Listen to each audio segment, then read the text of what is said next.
streaming live with the MEC for Coxstar, Mr. Jerindo. Countdown. 5, 4, 3, 2, 1, and away we go. Welcome back, listeners, with your girl Lindiwe Masakale speaking from the Ranch Hotel at the Transport Indaba 2018. With me, I have MEC for Coxstar, Mr. Jerindo. How are you, sir? I'm very well, thank you. I'm well, thank you very much. Can you please summarize about today's Transport Indaba 2018 with the role, with the question of with the role of municipalities in terms of transport services and transport infrastructures? Can you please just summarize it for us? You know, what we're saying today for municipalities was to demonstrate the importance and significance of local government in the transport services and infrastructure. The basis is that without proper infrastructure, transport infrastructure, which is linked to a broader integrated transport master plan, we're not going to be able to deal with the challenges that we have of proper roads, of proper bylaws that municipalities must pass to ensure that they regulate the movement of cars and movement of drivers within their area of jurisdiction. Now that's why we're emphasizing that there should be some integrated approach between various spheres of government to be able to ensure that we are able to deal with those challenges. Municipalities, most of them might not have the capacity. We look at that capacity, how do we build it? But in the meantime, an integrated approach to deal with the challenge was more important. We were avoiding a situation where municipalities plans its own infrastructure projects or even have its own transport master plan, which does not link with what the other spheres of government is planning.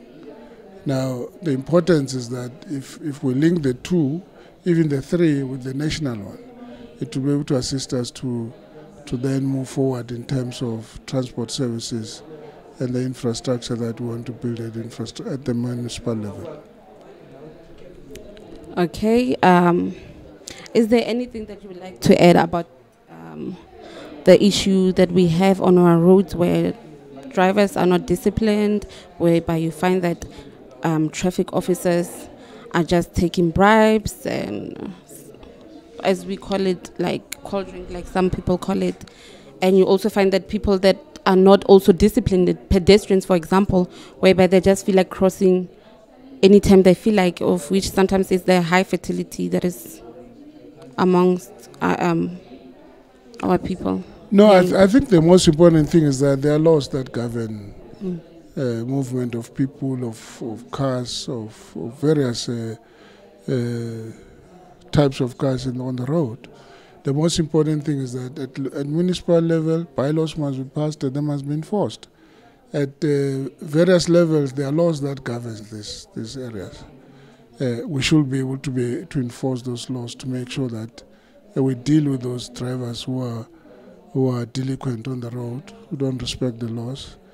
You will hear that the Rutu today was referring to two drivers who were just in front of him, were disobeying the rules of the road while coming to the Indaba itself. I think it's an important indictment, and it's something that should be discouraged. And you are not going to solve the road carnage and breaking of laws on the road through prayer only.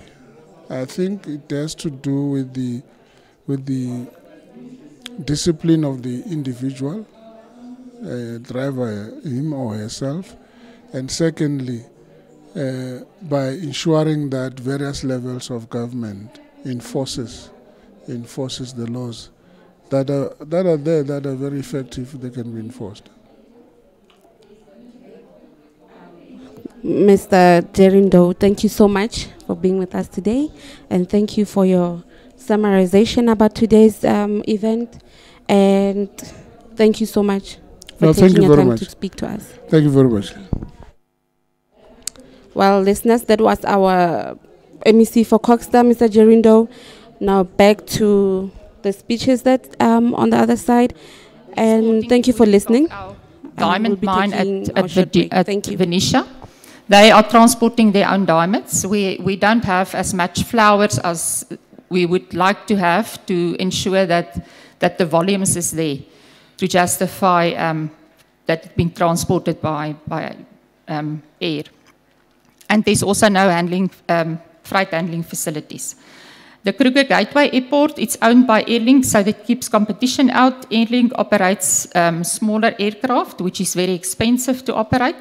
And the runway at Kruger Gateway is too short for larger aircraft.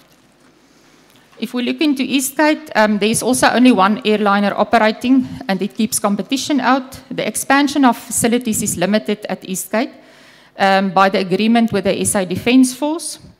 The demand is purely driven by tourism and adverse tourism conditions.